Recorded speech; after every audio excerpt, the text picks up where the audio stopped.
Well, this week it was announced that all couples in England and Wales will be able to choose to have a civil partnership rather than get married. Supporters say the move will address the imbalance that allows same-sex couples to have such a ceremony, but not mixed-sex couples. But some religious organisations claim that that undermines marriage, which they say is the gold standard of commitment. So, is marriage special, or is it becoming an outdated institution? Joining us to give us their views on that are columnist and author Peter Hitchens, broadcaster Yasmin Alibi-Brown, Imam and broadcaster Ajmal Masroor, and rejoining us is author Kathy Lett. Or Peter, the people have spoken. Marriage isn't enough. They want alternative options. Isn't that fair?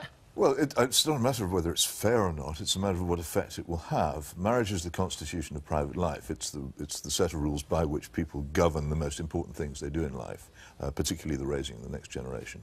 And it has been systematically undermined under government pressure and under pressure also of the legal system for a very long time now, to the point where it is disappearing from among us. And what you will find once it's gone is that there will be no real intervening power between the state and the individual, and between commerce and the individual. We will all simply be the tools and victims of whatever the state wants us to do and whatever commerce wants us to buy. And that's the real loss. Marriage is the fortress within which private life develops. And if you get rid of it, then you'll find there isn't any private life. So it's not marriage that's... You'll miss it when it's gone. So it's not marriage that's the problem, it's our approach to it and the way we're undermining it. Are you worried about that? Marriage is something for which you have to pay a price. It's, you make a very strong set of commitments for marriage, and in return you used to get a lot of privileges, which are now either vanished or they're distributed widely to people who aren't prepared to make those commitments.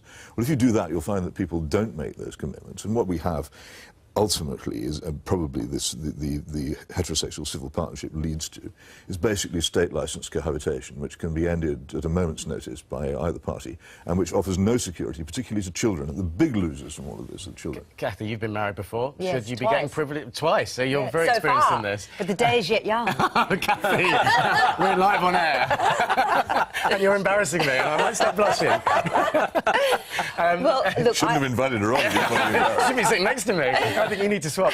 So Kathy, I mean, so you've been married a couple of times. Yes. You've got a good experience of this. Should Yes. you get privileges when you've been married? Well, I think marriage is just passé. I think it's past its amuse-by date. No wonder it's being jilted at the altar by society, because it doesn't work anymore for us. I mean, first of all, love may be blind, but marriage is a real eye-opener. And I think love prepares you for marriage the way needlepoint prepares you for round-the-world solo yachting.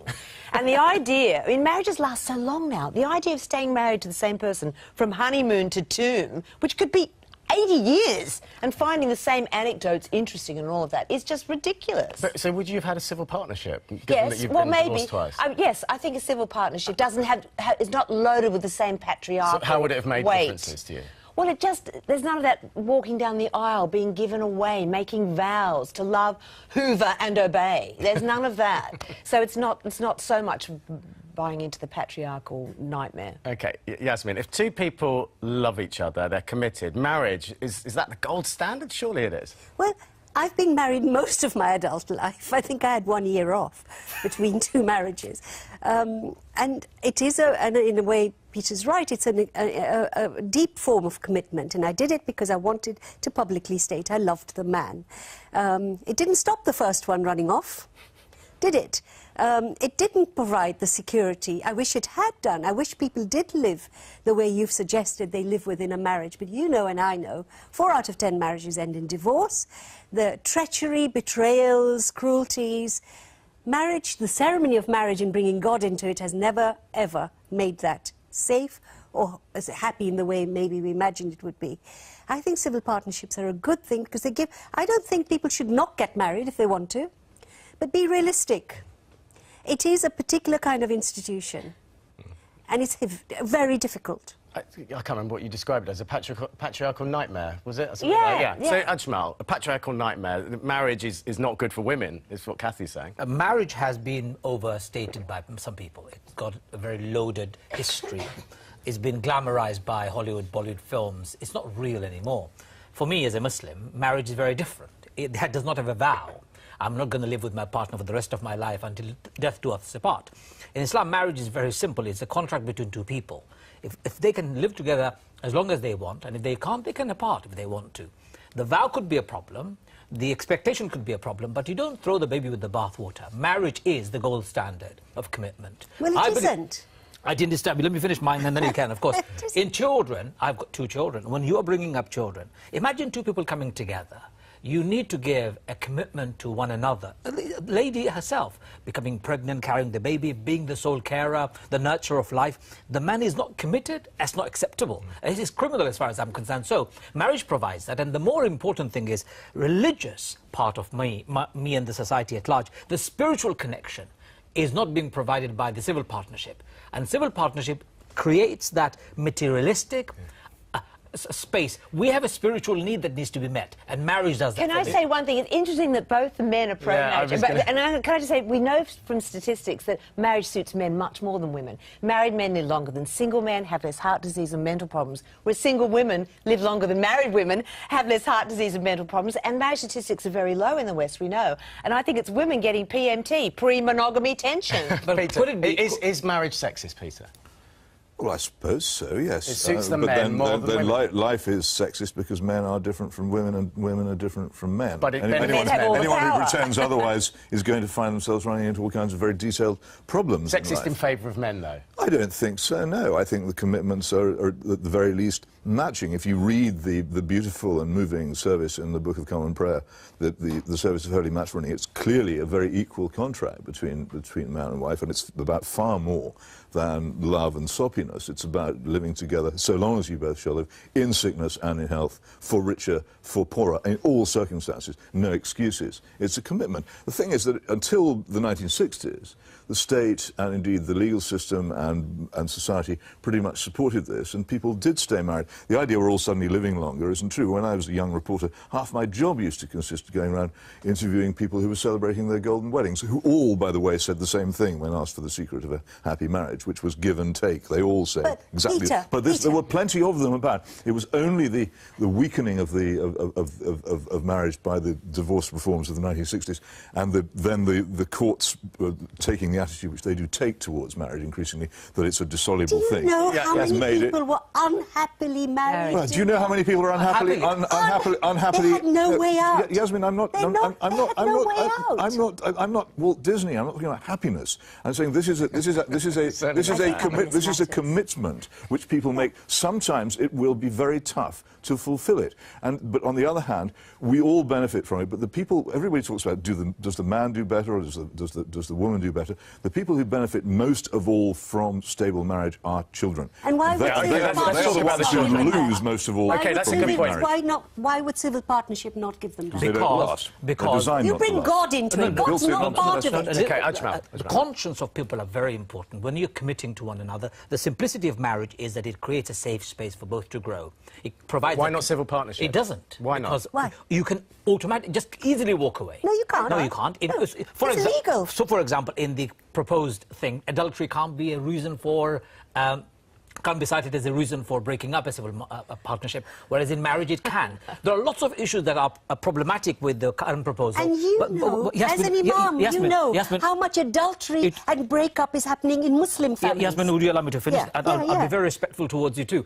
I believe marriage is the best form of bringing people together and helping them to stay. There are problems with people I see. Relationship has been misunderstood by many people. But that is not the problem of marriage. That is where education fails. And if you say it's sexist towards in favor of men, I don't agree with it at all. I believe sexism exists outside marriage too. Civil partners, those who are living together, cohabiting, are you telling me they're not fighting and arguing and they're not facing abuse?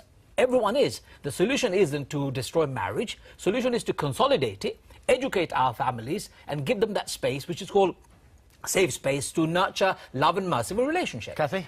The only way marriage is going to survive as an institution is if we're more realistic about the wedding vows. Because I don't think it's sickness and health and richer and poorer that breaks marriages up.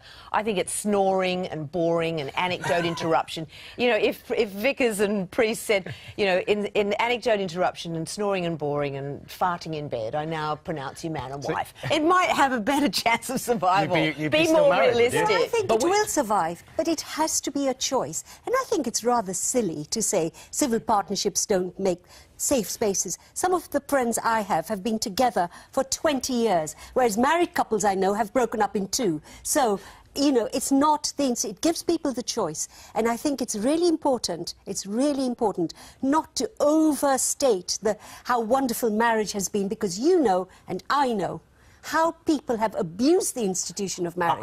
Let's take a break from the debate here and just find out what married and non-married couples are saying on social media. Thank you, Sean. So Simon says, marriage should carry with it financial rights and privileges attached to the duty of raising offspring. Civil partnerships, on the other hand, should be viewed as a means for two parties to make provision in the distribution of money and property. An interesting idea. Angela says, some of us have been married and don't want to go through it again. Why should we not be able to share everything with our live-in partners? It used to be called common law. And Glenn says, everyone deserves the same rights. Marriage or civil partnership between two men, two women, or a man and a woman. And finally, Liz says, married people should have more rights. I don't see the point of civil partnerships. Either commit fully or not at all. We might need a mediator on this one. It's a bit split. We need a counsellor. Often I counsel between people when they have troubles, and I see human troubles across the board, with faith and no faith, are very similar. I often say to people that if you commit to your partner and there is a legal recourse, it's safe, you can be brought to account for your behaviour, bad behaviour, it's a good thing. If civil partnership is one step in that direction, I welcome that. But I would like it to be also seen as one step. Marriage is the gold standard. The last thing I would say is when people are fighting and arguing, when they're unhappy in a marriage, they don't have to stay together.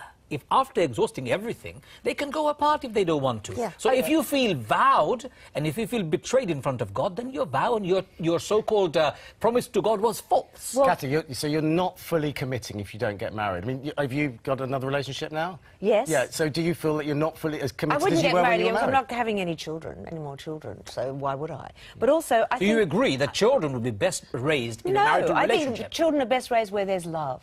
But what is love? And so many people, as Jasmine said, stayed in a marriage because they felt the pressure of society that if they left, they'd be judged in some way. And they raised their children in unhappy situations. But the point is that marriage is the ultimate commitment and Can demonstration. Can I say one more thing? The two peak times of divorce. And first of all, women are the ones who initiate divorce now. And the two peak times are when the last child finishes school and when the husband retires. If men want to stay married, they have to do more around the house. Because even though women make up 50% of the workforce, we're doing 99.9% of all the housework and childcare. Men need to pull up their psychological socks, not you, I know. Why don't the men do this? But if you guys want to protect marriage, then men have to evolve. Well, that's perfectly true. Of course, men should do more in the house, and no one's against that. It's a different question. There are unhappy non-marriages. There are plenty of unhappy relationships which are not married. The comparison is not between happy and not happy. The comparison is ultimately between lasting and non-lasting. But the point about modern civil marriage is that it's been so stripped of its commitments and is now so weak and unprotected that it is virtually a civil partnership. Anyway,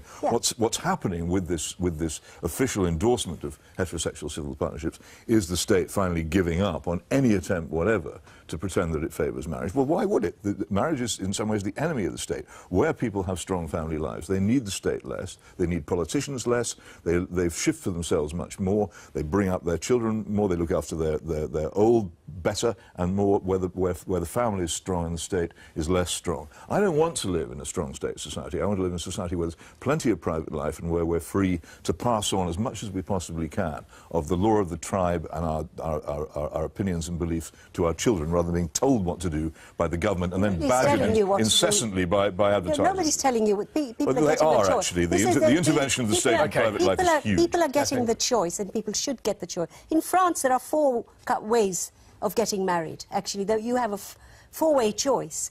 Either one of them protects the wealth of the individuals. One of them actually protects the rights of the woman against domestic violence. This idea that marriage is the gold star, I don't understand that. It is a choice. It is one choice. Okay. Within that choice, there'll be a gold star. It's a straw man. Nobody's saying. Okay, there's been a lot of bickering in this, which probably means you're good marriage material. And one thing we've learned I is think you're I not... want to marry Peter next summer. And one thing we've learned about Peter is he's not Walt Disney. Thank you all very much indeed. Nice to know, isn't it? I think he'd make a good alter ego. Well, you've just moved away. Thank you all. We have to end this debate.